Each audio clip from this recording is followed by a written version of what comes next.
Boa noite, pessoal. Tudo bem? Sejam todos bem-vindos a mais uma live da Lantana. Essa é uma live especial da nossa série Plantando Conhecimento, com mais um palestrante, né, que vai nos prestigiar esse ano com seus conhecimentos. Então, é uma live que eu tenho muito prazer em fazer. Agradeço a todos aí por estar conosco mais uma quarta-feira e hoje eu tenho certeza que vai ser recheado de conhecimentos. Eu tenho um convidado muito especial que eu conheci, né? Conversei há pouco tempo, mas que eu admiro o trabalho já há muito tempo. É um profissional referência nacionalmente e internacionalmente na área da nutrição funcional e que tem contribuído muito para esse setor que todos sabem que eu amo, né? Que é um setor que eu realmente me apaixonei, que eu verdadeiramente acredito que a nutrição pode transformar a vida das pessoas. E esse é o meu propósito, né, na empresa, na farmácia. Eu acho que realmente é algo fantástico. Não me apresentei, nem todos me conhecem. Eu sou Andréia Kamizak, sou farmacêutica, sou diretora executiva da Lantana. E hoje quem estará conosco é o Dr. Pedro Bastos, diretamente de Portugal. Vou convidá-lo a se juntar a nós. Só um minuto, por favor. Já está conectando. Doutor Pedro já vai se juntar a nós. Boa noite. Boa noite. Tudo bem, doutor Pedro? Tudo ótimo.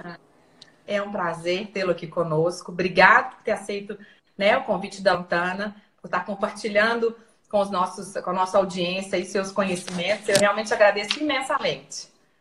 Muito obrigado pela oportunidade. Eu só queria saber se estão escutando bem. Estou ouvindo bem. Pessoal, se Sim, puder o som está bom, sinalizar, ok. O meu som é que para mim por eu algum estou ouvindo motivo não. perfeitamente. Ótimo. Bom, é um prazer. Muito obrigado. Muito obrigado pelo convite para a live. Muito obrigado pelo convite para o congresso em Vai ser agosto, um aí em prazer. Belo Horizonte. Exatamente. Nós estamos ansiosos, né? E é um tema que eu acredito que é muito relevante na prática clínica hoje, né? Uhum. Os nutricionistas, que é o o nosso grande público hoje, que a gente atende, a Lantana é especializada na área de nutrição, né? Hoje o nosso foco, nós já trabalhamos nessa área, nós estamos fortes nessa área há 12 anos. E inflamação crônica é algo que eu acho que é um tema extremamente relevante, né? Para os nossos parceiros profissionais. Então vai ser um prazer ouvir o senhor falar um pouquinho sobre isso hoje e depois no congresso no dia 25 também. Com certeza. Então, podemos começar a falar um pouco sobre Claro, esse claro, tema. estou todo ouvido. E normalmente, quando nós falamos em inflamação, nós pensamos sempre em inflamação como algo negativo. É aquilo que hoje em dia, pelo menos, se vê em vários meios. Você vê isso no meio farmacêutico, no meio médico, no meio da nutrição também. Então, é muito comum nós ouvirmos falar em anti-inflamatório, nutriente anti-inflamatório, composto bioativo anti-inflamatório, fitoquímico anti-inflamatório, dieta anti-inflamatória. É muito comum nós ouvirmos isso. Só que, na realidade, nós, ao dizermos que a inflamação é algo ruim, nós estamos sendo simplistas, porque a inflamação ela tem que ser vista no contexto. Então, nós sabemos que a inflamação é um processo normal, é fisiológico, é necessária. Se não houvesse inflamação, nenhum de nós estaria aqui conversando agora, porque a inflamação é fundamental para a sobrevivência. É fundamental quando você tem uma infecção, é fundamental quando você tem um trauma, que seja uma cirurgia, seja uma lesão, seja um acidente, o que seja. A inflamação é fundamental para a regeneração dos tecidos. Tanto que hoje se sabe que, por exemplo, o uso de anti-inflamatórios pode comprometer respostas fisiológicas que poderão levar a que a regeneração de um tecido não seja aquela que é a desejada. Também hoje, por exemplo, se sabe que anti-inflamatórios poderão comprometer o processo de regeneração de uma fratura óssea, por exemplo. Então, a inflamação é um processo fisiológico, é normal. Só que, quando existe inflamação, nós temos a ativação de várias células do sistema imune e essas células do sistema imune, por sua vez, produzem várias moléculas, não só citocinas, inflamatórias, que são proteínas, mas várias outras moléculas, incluindo moléculas lipídicas. E essas moléculas têm como objetivo não só o resultado do processo inflamatório, ou seja, a regeneração do tecido, o combate a um agente infeccioso, por exemplo, a remoção, no processo de regeneração do tecido, a remoção dos debris celulares. Mas, além de tudo isso, tudo aquilo que estas células fazem não só visa esse processo, visa também o fornecimento de energia para essas células do sistema imune. Então, há uma reação, quando há uma ativação de células do sistema imune num processo inflamatório, existe uma reação de apelo energético. Essa reação de apelo energético tem como objetivo remeter vários nutrientes e substratos energéticos, em especial glucose e glutamina, para células do sistema imune, para que essas células possam desempenhar as suas funções, o seu papel. Então, nós temos várias alterações ocorrentes, temos resistência à insulina, temos dislipidemia, temos uma alteração que resulta em grande parte numa alteração do transporte reverso do colesterol pelas HDL, isso é comprometido, em que o objetivo é simplesmente que os macrófagos possam ter mais colesterol para cumprir parte dos seus papéis, por exemplo. Resistência à insulina, o objetivo é que você tenha resistência à insulina no tecido muscular e no tecido adiposo, para que menos glucose vá para esses tecidos e mais glucose possa ser canalizada para os leucócitos ativados.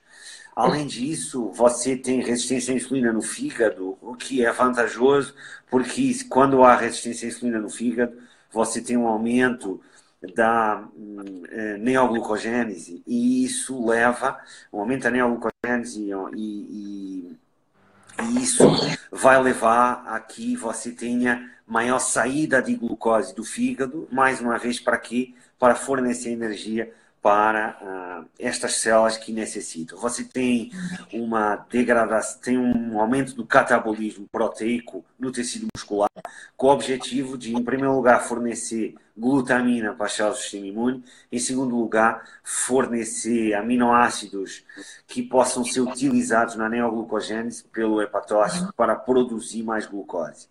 Além disso, você tem também tem um aumento da reabsorção óssea, em que o objetivo é fornecer cálcio e fosfato para as células do sistema imune, porque também precisam desses minerais para as suas atividades. Além disso, você tem, porque uma das causas de inflamação é a infecção, então, quando você tem a ativação de um processo inflamatório, muitas vezes não há uma distinção entre lesão, trauma e infecção. Quando você ativa de determinadas vias, elas são ativadas independentemente da causa.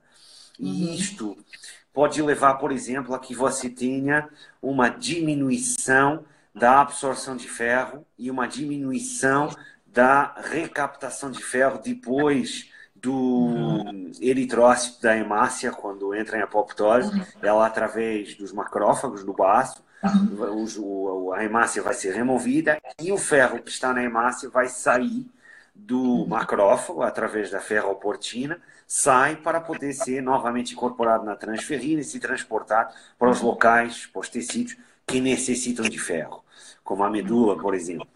O problema é que quando você tem inflamação, citocinas inflamatórias aumentam a produção pelo fígado de hepcidina, que é uma proteína que o que vai fazer é exatamente inibir a ferroportina e dessa forma diminuir a absorção de ferro no duodeno e diminuir a recaptação de ferro neste caso, a saída de ferro dos macrófagos do baço para poder ser utilizado. Por que isso acontece? Porque o ferro ele aumenta a proliferação bacteriana. Então, se há uma resposta inflamatória, se pensa, pode ser porque há uma infecção bacteriana, então vamos ativar vias que vão reduzir o aporte de ferro e também de outros minerais, como o zinco, por exemplo, e o manganês, para bactérias. Então você tem uma diminuição do status desses minerais. O ferro e o zinco são aqueles mais estudados. Tem um outro nutriente que é a vitamina B6, que é utilizado por células do sistema imune para várias funções. Então, quando você tem inflamação,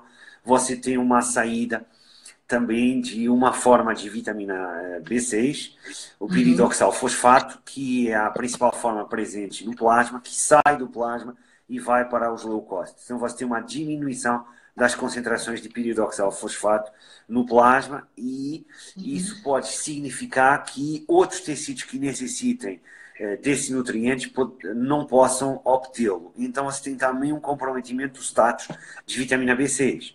Você tem um comprometimento do status de vitamina D. Há uma diminuição da forma de vitamina D que utilizamos para produzir a forma ativa. A forma ativa é o calcitriol. Há um alfa-25-D-hidroxivitamina D3, que várias células do nosso corpo conseguem produzir. Então, antes pensava que era só o rim, isso é algo do passado. Hoje se sabe que muitas células do nosso corpo podem produzir, até células da pele podem produzir a forma ativa da vitamina D. A questão é que, para você fazer isso, você utiliza uma outra molécula chamada 25-hidroxivitamina D3. Então, se ingere vitamina D, ou você produz vitamina D através do sol. Essa vitamina D que você ingeriu ou produziu vai chegar no fígado, vai ser convertida em 25-hidroxivitamina D3, e essa 25-hidroxivitamina D3 vai chegar em várias células que vão convertê-la na 1-alfa-25-D-hidroxivitamina D3 ou calcitriol. O problema é que com a inflamação você tem uma diminuição da 25-hidroxivitamina D3. Então, essa é uma molécula de fase aguda negativa. Por exemplo, proteína C reativa, fibrinogênio, proteína sérica amiloide A, são proteínas de fase aguda positivas, que aumentam quando existe inflamação. Ferritina também é uma proteína de fase aguda positiva, mas a 25-hidroxivitamina D3 ela é negativa porque diminui, assim como existem outras moléculas, incluindo proteínas, que diminuem quando há inflamação. Além disso, sabemos que a inflamação também causa alterações a nível do sistema nervoso central. Então, causa, por exemplo, anorexia, uma diminuição do apetite. Isto tem uma grande vantagem quando pensamos na inflamação de uma forma aguda. Eu ainda estou falando da inflamação aguda, não cheguei na inflamação crônica. Então, na inflamação aguda, isto é benéfico. Por quê? Porque se você tem vontade de comer, você vai procurar comida. E nós não podemos pensar na ativação de todas estas vias quando existe inflamação no nosso mundo. Nós temos que pensar mais lá atrás, no nosso passado. Estas vias já foram selecionadas há muitos milhares de anos atrás e continuam sendo hoje em dia. Então, no meio primitivo, se você tem fome, você vai procurar comida. Para procurar comida, você tem que despender energia. Você precisa de utilizar o quê? Músculo, por exemplo. Então, você precisa de utilizar energia por parte do tecido muscular, para dar um exemplo. Só que a questão é que existe competição pelos recursos energéticos entre o sistema imune e, neste caso, o tecido muscular, por exemplo. Então, a anorexia, neste caso, essa diminuição do apetite, é algo benéfico porque faz com que você não procure comida. Não procurando, você tem menos dispêndio energético. Além disso, pode causar sintomas de depressão.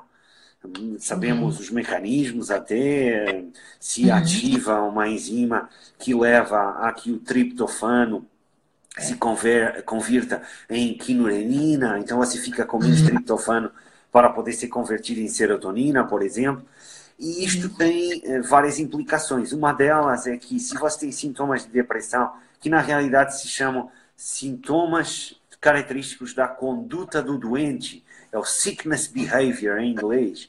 Isto é algo benéfico porque, mais uma vez, se você tem uma infecção ou você tem uma lesão, o que você quer no meio primitivo é ficar quieto. Você quer ficar quieto para poder preservar o máximo de energia e também porque você não está nas melhores condições e a sua chance de poder não sobreviver é bem maior. Então, o que essa conduta do doente, induzida por citocinas inflamatórias, faz é que você fique quieto, você não queira se mexer. E isso é fundamental. Além disso, você tem alterações do sono. Se sabe que o sono REM significa Rapid Eye Movement, e que você tem movimentos rápidos do olho, é um sono profundo, só que é um sono que tem um grande despende energético. Então, o que acontece quando você tem inflamação é que existem citocinas inflamatórias que alteram não só a síntese de serotonina, mas também a de melatonina, e alteram o próprio ciclo do sono. Isso faz com que você tenha, para resumir, menos sono REM, esse sono que tem um grande despende energético, sendo que nesse momento você não quer ter um despende energético elevado, e você tem um aumento da fadiga. Então, durante o dia, você vai querer ficar deitado. Então, aumenta o número de horas de sono não REM, que não é um sono reparador, mas que também não exige um grande gasto energético, e você diminui o sono REM. E ao diminuir o sono REM, você durante o dia fica ainda mais cansado. E isto é benéfico porque há mais poupança de energia para que essa energia possa ser utilizada pelos leucócitos. Então, para resumir, na inflamação aguda tudo isto ocorre e tudo isto é benéfico. O problema é que isto a longo prazo compromete a sobrevivência, compromete a reprodução, e então isto não pode ser crónico. Isto tem que ser limitado no tempo. Então é por isto que a inflamação ela é aguda, é limitada no tempo, dura algumas semanas. Raramente ela excede as 6 semanas. Então, quando nós temos um estímulo destes, como uma infecção, como um trauma, o normal é você ter a extinção da inflamação, que na realidade se chama resolução da inflamação, depois de esses estímulos já terem sido combatidos, vamos dizer assim. O problema é que hoje em dia nós estamos expostos a vários estímulos que eu chamo dos falsos gatilhos da inflamação. Por que eu chamo falsos? Porque não é que eles não induzam inflamação, induzem sim, mas são falsos porque não são perigos reais. Não é uma infecção, não é um verdadeiro trauma, mas induzem uma resposta inflamatória. Não é aquela resposta inflamatória aguda, exacerbada, mas é uma resposta inflamatória de baixo grau que se mantém no tempo. E essa cronicidade é que faz com que você possa ter vários problemas. Por quê? Porque todas aquelas vias que eu acabei de falar, elas vão ser ativadas.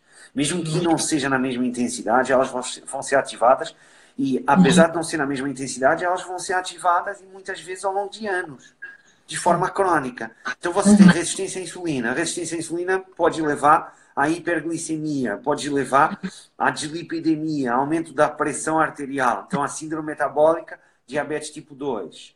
Além disso, sabemos que a inflamação ela é a principal causa da aterosclerose. Então, você combina todas as alterações que ocorrem, como dislipidemia, aumento da resistência à insulina, da glicemia, da pressão arterial, com estas alterações que eu acabei de falar aqui, são, neste caso, a aterogênese, você tem um aumento do risco cardiovascular. E hoje sabemos, e existe neste momento evidência, porque algo que muitas vezes os defensores mais radicais da medicina baseada na evidência dizem é que, ok, Pedro, mas isso que você está falando de estudos observacionais, da associação, que não podem mostrar causa e efeito, e de estudos em animais, estudos in vitro. E em parte é verdade, mas hoje já temos evidência de, a partir de ensaios clínicos, randomizados, duplamente cegos, controlados por placebo, mostrando que a inflamação é causa de doença cardiovascular.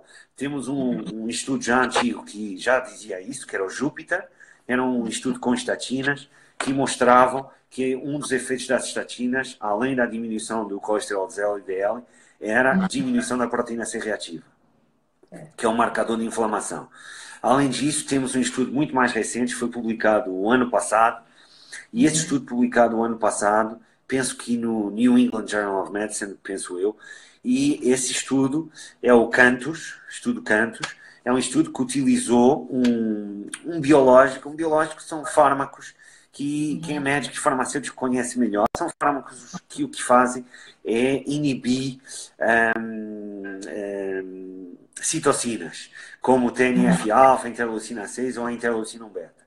Neste caso, ele é um anticorpo que se liga à interleucina beta e impede que ela se possa ligar depois ao seu receptor e fazer o que ela faria. A interleucina beta levaria a um aumento da interleucina 6 e a interleucina 6 no fígado levaria a um aumento da proteína C reativa.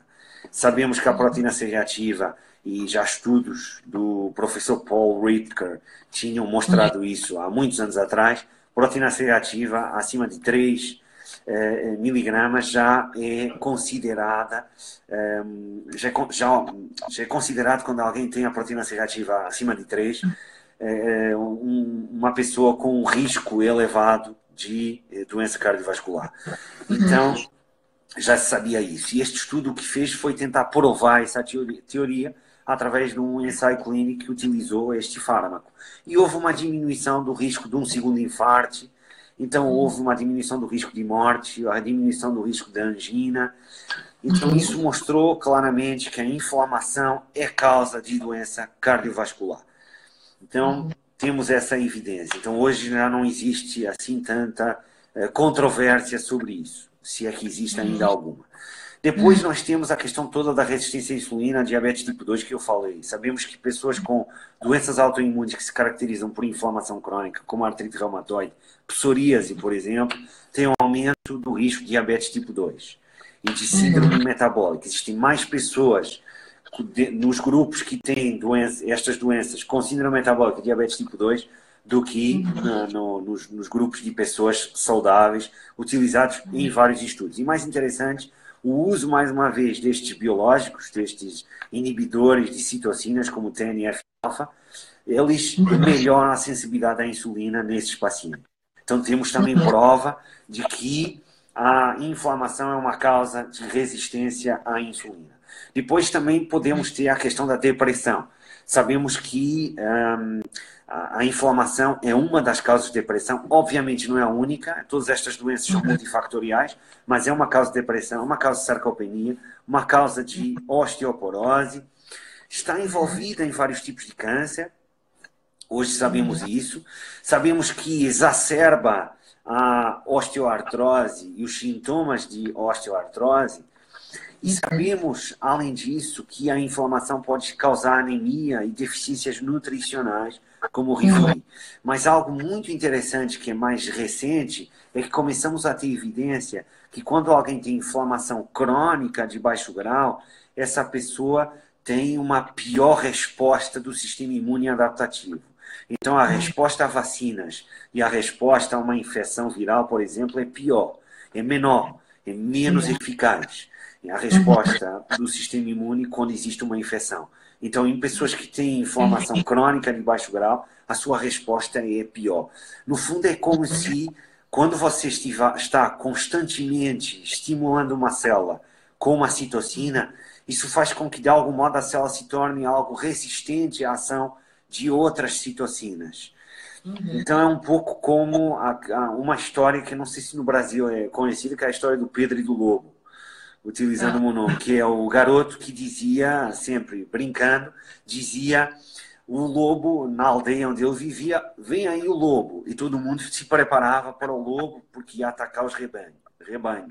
Depois o lobo não aparecia. E o garoto fez isso tantas vezes que o pessoal deixou de acreditar. No dia em que o lobo veio, o garoto contou e ninguém acreditou e o lobo atacou. Então aqui a questão é que quando você está constantemente estimulando a célula, parece que há alteração ao nível molecular, vias intracelulares, que levam a que a resposta do leucócito seja pior, seja menor. E não é a questão da afinidade dos anticorpos, Simone, é mesmo a resposta ao nível da produção de várias proteínas, como citocinas.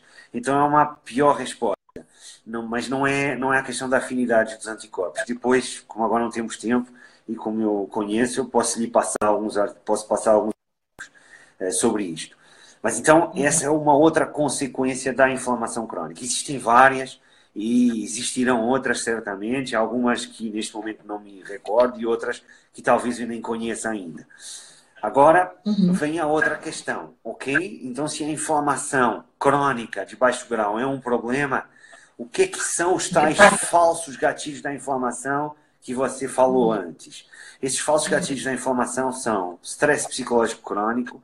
Hoje já temos evidência que o estresse ativa vias inflamatórias, tanto que temos até evidência mais interessante que é a exposição a um ambiente estressor durante a infância faz com que está associado a uma resposta inflamatória exacerbada durante a vida adulta e a marcadores de inflamação crônica aumentados na vida adulta. Então, crianças, por exemplo, que sofreram bullying, ou crianças que foram violadas, por exemplo, crianças que sofreram abusos, não tem que ser necessariamente abuso sexual, ou que, inclusivamente, foram abandonadas pelos seus pais, essas crianças têm uma pior resposta ao stress e têm uma pior resposta imunológica na idade adulta. Então, parece ser que o stress até pode induzir alterações genéticas que possam levar a que estas pessoas, ao longo da vida, tenham um estado de inflamação crônica. Depois, além do estresse, nós temos os vários poluentes ambientais. Temos o tabaco. O tabaco não causa só inflamação pulmonar, causa inflamação sistêmica também. Depois, além de tudo isso, temos a inatividade física. Todo mundo sabe que a atividade física é benéfica. Mas algo interessante que se começa a estudar é quais são os efeitos da inatividade física. Pegar em pessoas que tinham alguma atividade física e colocá-los a não fazer atividade física. E você vê, tem um estudo bem interessante com idosos que reduziram o número de passos para menos de 1.500 passos por dia e aumentaram a proteína C reativa e aumentaram a citocina TNF-alfa, o fator de necrose tumoral alfa. E, além disso, pioraram a sensibilidade à insulina. Só com 2 semanas de inatividade física. Então, a inatividade física é um outro gatilho. A inatividade física combinada com uma dieta hipercalórica leva à obesidade. A obesidade visceral é outra causa de inflamação crônica bem conhecida, que aí não existem dúvidas. Depois, algo que se começa a estudar também é que uma dieta hipercalórica, por si, também pode facilitar a inflamação. Por quê? Em parte porque uma dieta hipercalórica levará a que você não consiga ativar vias que você deveria ativar, como a autofagia. A autofagia é necessária para você se livrar, vamos dizer assim, para você destruir organelas celulares e outras estruturas e até proteínas disfuncionais na célula. Então, se você tem uma dieta hipercalórica, você tem um estímulo anabólico constante e a autofagia não é estimulada como deveria ser, e você pode ter organelas disfuncionais, por exemplo, como mitocôndrias disfuncionais, que podem ativar uma via, que é a via do inflamassoma, que vai levar a uma resposta inflamatória. Então, hoje também se fala muito da questão de restrição energética ou de você controlar os períodos em que come, os períodos em que não come, que é aquilo que em inglês se chama time restricted feeding, que é você comer numa janela de tempo e não estar comendo ao longo de 16 horas, 18 horas, como várias pessoas fazem, que isso pode ser interessante do ponto de vista da inflamação crônica pelo facto de você poder estimular a autofagia, que é um processo necessário. Depois, além disto, vem a questão também ainda da qualidade da dieta. Para eu dar alguns exemplos. Quando você tem uma dieta rica em alimentos ultraprocessados, é mais comum você ter um menor aporte de micronutrientes. E sabemos, por exemplo, que a deficiência de magnésio, de selênio e de zinco, ela facilita a inflamação. No caso do magnésio, se conhece isso já há bastante tempo. Por exemplo, sabemos que o magnésio controla os níveis de cálcio intracelulares. Quando você tem deficiência de magnésio, você aumenta a entrada de cálcio no citosol da célula e isso ativa, no caso dos leucócitos, pode ativar uma resposta inflamatória.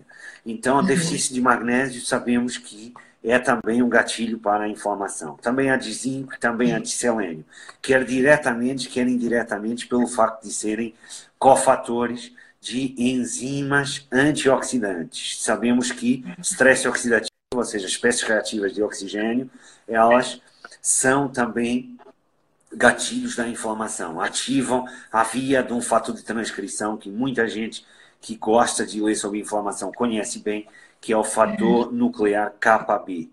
Então, o NF-κB. O NF-κB é um fator de transcrição que ele está envolvido na resposta inflamatória. E sabemos que o peróxido de hidrogênio, por exemplo, ativa a translocação do NF-κB para o núcleo de vários leucócitos, como neutrófilos e como macrófagos, por exemplo.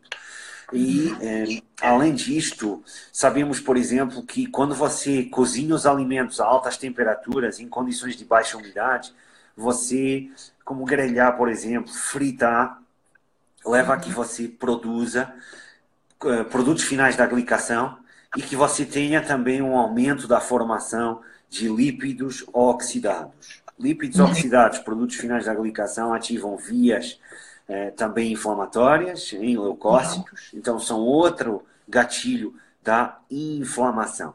E depois também sabemos que a típica dieta rica em alimentos ultraprocessados, rica em açúcar, rica em gorduras de não muito boa qualidade, vamos dizer dessa forma, e além disso pobre em fibra, são dietas, são um padrão dietético que altera a microbiota intestinal.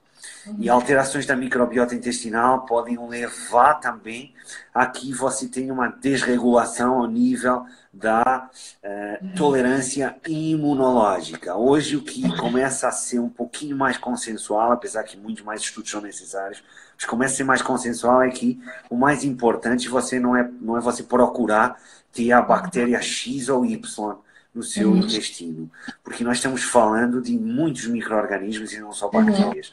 Hoje o que parece ser mais consensual é que o mais importante para a saúde imunológica, por exemplo, é você ter uma grande variedade de micro-organismos que, como eu disse, não são só bactérias, no seu intestino. E para você ter uma grande variedade, você tem que ter uma dieta que seja uma dieta rica em alimentos de origem vegetal, fibra solúvel e também outros carboidratos que sejam fermentáveis. Então é importante você ter uma dieta que te permita ter variedade da microbiota. E além disto, o que pode acontecer também é que o padrão dietético poderá levar, por exemplo, refeições com... Eu não estou falando da dieta no total do dia ser hipercalórica, mas refeições com uma grande quantidade de energia, uma grande quantidade de lipídios, essas refeições que normalmente não são só com lipídios, também tem carboidratos, então normalmente são refeições mistas, mas essas refeições, muitas vezes refeições com 900 quilocalorias, é a refeição padrão que hoje se está utilizando em vários estudos, e o que esses estudos, que são estudos agudos, mostram é que você come essa refeição e depois ao longo de várias horas se vão medir várias alterações em neutrófilos, em monócitos, e normalmente são as células que são mais utilizadas, e o que se vê é, para resumir, um aumento da resposta inflamatória, um aumento da produção de espécies reativas de oxigênio.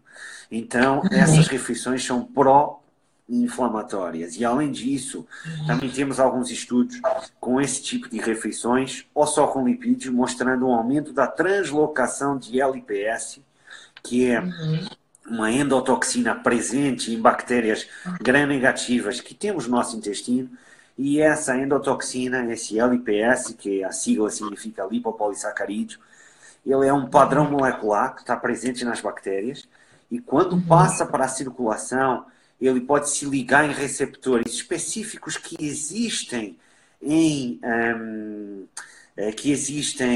muito obrigado, Simone, que existem em células do sistema imune, como neutrófilos e monócitos, que são receptores do tipo Toll-like receptors em inglês, e quando se ligam nesses receptores, o que acontece é o seguinte, é que esse padrão molecular, esse lipopolissacarídeo, ele é como se fosse um código de barras que a bactéria tem.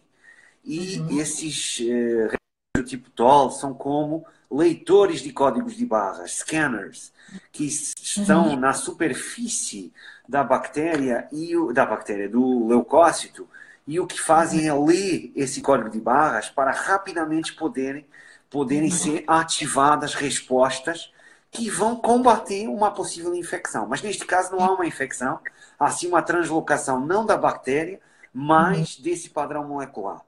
Então essa translocação desse padrão molecular para a circulação pode levar à ativação de respostas inflamatórias em monócitos e neutrófilos, por exemplo, levando a um estado de inflamação crônica subclínica. Então, também temos que ter em conta todos os fatores que podem aumentar a permeabilidade intestinal. E aí temos que entrar em linha de conta com a desidratação, o estresse térmico, o uso de anti-inflamatórios, não esteroides, e vários aspectos da dieta, como, por exemplo, aditivos presentes em alimentos ultraprocessados. Existe muita controvérsia ainda sobre isso, é algo que ainda não está totalmente bem esclarecido, mas parece ser, e eu sou prudente, digo parece ser, que, por exemplo, a gliadina, que é uma proteína existente no trigo, que junto com a glutenina forma o glúten, parece aumentar a permeabilidade intestinal. Em celíacos é algo bastante claro, em não celíacos e não sensíveis ao glúten, ainda não está totalmente claro, mas já há alguma evidência que poderá aumentar a permeabilidade intestinal. Além disso, o trigo contém outras proteínas que poderão causar uma resposta inflamatória, e essa resposta inflamatória no próprio intestino poderia aumentar também a permeabilidade intestinal. Falo de lectinas e falo de inibidores da alfa-amilase e da tripsina presentes, por exemplo, no trigo. Depois, além disso, temos as gorduras trans, que também são um gatilho da inflamação. Depois temos alguns ácidos graxos saturados, que em algumas condições, não em todas, também poderão ser um gatilho para a inflamação. Então, quando nós pensamos em ácidos graxos saturados, nós imediatamente dizemos, ok, eles são pró-inflamatórios. Porque sabemos que os ácidos graxos saturados podem também ativar, através de receptores do tipo TOL, em leucócitos, respostas inflamatórias. Só que não é só a quantidade que você ingere, é também aquilo que você faz com o que você ingere, ou seja, como é que você metaboliza. E aquilo que hoje sabemos é que quando você tem uma dieta hipercalórica e hiperglucídica e você aumenta a ingestão de gordura, de alguns ácidos graxos saturados, como o ácido graxo palmítico, por exemplo, você poderá sim ter um aumento da resposta inflamatória. Mas se você tiver uma dieta com menos carboidratos e hipocalórica, o que acontece é que você tem uma menor produção de ácidos graxos saturados, porque numa dieta hiperglucídica você tem algo que se chama a de novo lipogênese, ou seja, o fígado pega na glucose e converte em ácido palmítico. Então, isso é algo que já foi demonstrado em humanos, em vários estudos. Então, tem um estudo bem interessante em que deram duas dietas com o mesmo número de calorias. Uma dieta era rica em carboidratos, a outra era pobre em carboidratos. E a que era pobre em carboidratos tinha 3 vezes mais gordura saturada que a que era rica em carboidratos e pobre em gordura. E o que é que se viu? Se viu que na dieta pobre em carboidratos, comparado com a dieta rica em carboidratos, a quantidade de ácido palmítico quando se foi analisar o ácido palmítico na circulação, você viu mais ácido palmítico, inclusive, na dieta pobre em gordura, e pobre em gordura saturada, mas rica em carboidratos, do que na dieta com mais gordura saturada e com menos carboidratos. Que mostra que não é só o que você come, mas é o que você faz com aquilo que você ingere. Então, o pior cenário é quando você tem uma dieta hiperglucídica, muito rica em carboidratos, hipercalórica e rica em gordura saturada. Esse é o pior cenário, porque você tem um aumento da ingestão e tem um aumento da produção endógena e uma diminuição da oxidação. Então, esse seria o pior cenário de todos. É quando você junta tudo isto. Não é? Agora, eu não posso dizer só por si que se você tiver com ingestão de gordura saturada num conjunto de uma dieta adequada, que você vai ter um aumento da inflamação. Mas é algo também a termos em conta. Ou seja, nós temos vários gatilhos da inflamação que depois vão levar a várias respostas que vão, quando são crónicas, ter várias consequências adversas.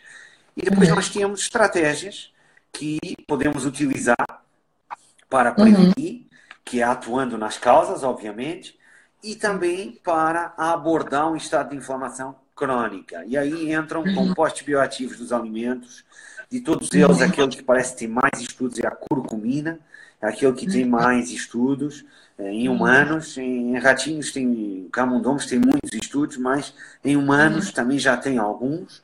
E depois temos um nutriente que tem ainda mais evidência do que a curcumina, pelo menos em humanos tem vários, que são os ácidos graxos ômega 3. O EPA e o DHA, o ácido eicosapentaenoico e o ácido docosahexaenoico. Estão presentes em peixes e, no caso do DHA, está presente no óleo de alga, por exemplo, que é uma opção para um vegano. E o EPA e o DHA, hoje sabemos que são precursores de moléculas chamadas resolvinas, no caso do EPA e do DHA, e chamadas protectinas e maresinas, no caso do DHA. E essas moléculas o que fazem é induzir resolução da inflamação. Então, podem levar a que nós consigamos combater um estado de inflamação crônica. E já temos vários ensaios clínicos mostrando, não todos, mas vários mostrando efeitos benéficos na redução da inflamação. E, por exemplo, no caso da artrite reumatoide, temos ensaios clínicos controlados por placebo, em que você vê uma redução do número de articulações com dor e com rigidez, a diminuição de marcadores inflamatórios, a diminuição do uso de anti-inflamatórios nessa doença que se caracteriza por inflamação crônica muito exacerbada. Então, você tem estudos com os ômega 3 em doses superiores a 2 gramas dia, DEPA mais DHA, mostrando esse efeito na inflamação. Então, existem várias estratégias. Temos o exercício físico, que também leva a uma redução da inflamação. Temos a gestão do stress através da meditação. Por exemplo, temos uma revisão sistemática de vários estudos com mindfulness, mostrando uma redução de resposta inflamatória, por exemplo. E temos o controle de todos aqueles hábitos que vão levar a um aumento da resposta inflamatória. E temos que, obviamente, atuar também na dieta, não só nos gatilhos da inflamação, mas pensar também nos compostos bioativos, não é só a curcumina, vários outros estão presentes em vários alimentos, alimentos de origem vegetal, e pensar na dieta também como algo que vai modular a microbiota intestinal. Perfeito, eu estou aqui apaixonada pela aula, né, assim, 30 minutos de uma aula fantástica. Imagino o que vai ser no congresso, doutor Pedro. Vai ser, nossa, muito bacana. Deu, assim, uma visão fantástica, né? A gente teve vários agradecimentos aqui. Eu acho que realmente foi muito, né, de muito valia os seus conhecimentos. O senhor falou muito de microbiota, né? Do doutor Murilo Pereira, um grande amigo seu, fala muito agora de comida de verdade. Ele aqui no Brasil está fazendo uma campanha, né? Em todas as lives ou eventos, ele está sempre batendo na tecla da comida de verdade, que eu acho que é algo que a gente realmente precisa repensar, né? E ele estará conosco agora no segundo semestre com um curso intensivo de modulação intestinal. Sim, então, sim, eu estava fazendo esse curso, que é ótimo, eu recomendo. Está fantástico. A Lantana está trazendo aqui em Belo Horizonte. Nós que somos os parceiros oficiais, começa agora no dia 7 de agosto. Então, quem está nos assistindo e ainda não fez inscrição, é uma oportunidade única. É no site dele, portalmurilopereira.com.br. Acho que vale a pena. E quem ainda não fez... Ele é fantástico, né? E essa aula ele já fez em várias capitais no primeiro semestre. E o feedback, eu tenho vários amigos, né, farmacêuticos e nutricionistas que participaram, diz que realmente é imperdível. E a sua aula no congresso, pelo pouco que a gente já viu aqui hoje, vai ser algo revolucionário aqui em Belo Horizonte, né? Então, acho que meu convite também para todo mundo que ainda, né, quem está nos assistindo, que não fez a inscrição no site congressolantana.com.br. E claro que a gente vai dar um presente para quem está aqui, né, doutor Pedro? Para quem está aqui nessa hora da noite nos ouvindo, eu preparei um presente, né? A gente tem uma hashtag que nós usamos, que é Plantando Conhecimento. Eu realmente acredito que essa é uma forma de transformar o mundo, né? Transformar a vida das pessoas é através de conhecimento. Então, a Lantana tem isso algo muito forte. Além de eu ser apaixonada pela nutrição, tem 12 anos que a gente está focado nessa área, né? Eu sempre acreditei que a melhor forma de se impactar né, nesse caso, seria levar conhecimento para as pessoas. Por isso que há 12 anos a gente faz os eventos aqui em Belo Horizonte. No ano passado tinham 520 pessoas, sabe? Então, a previsão esse ano são 700 nutricionistas. Então, realmente, a expectativa é grande com essa aula hoje sua. Então, eu tenho certeza que todo mundo vai amar. Então, aí, quem fizer a inscrição até na segunda-feira, no dia 15, só aplicar esse código, Plantando Conhecimento, lá no site, e vai ter um desconto especial de 15%. Então, né, em presente a sua live, né, a esse presente que o senhor nos deu, eu estou retribuindo as pessoas que estavam lá conosco, né, com esse código promocional, fazendo inscrição agora até ao dia 15. Tá ótimo, doutor Pedro. Legal. Olha, agradeço todo Muito mundo obrigado pela oportunidade, muito obrigado a todo mundo que está aqui e aos comentários que fizeram. Peço desculpa de não poder ter respondido a algumas perguntas, mas as perguntas passam e eu não consigo vê-las enquanto estou falando. Então, o senhor responde lá no Congresso. Isso lá no também. Congresso, E não esquecer, né? não esquecer que eu só consigo fazer uma coisa de cada vez. Então, quando estou falando, não consigo olhar nas perguntas.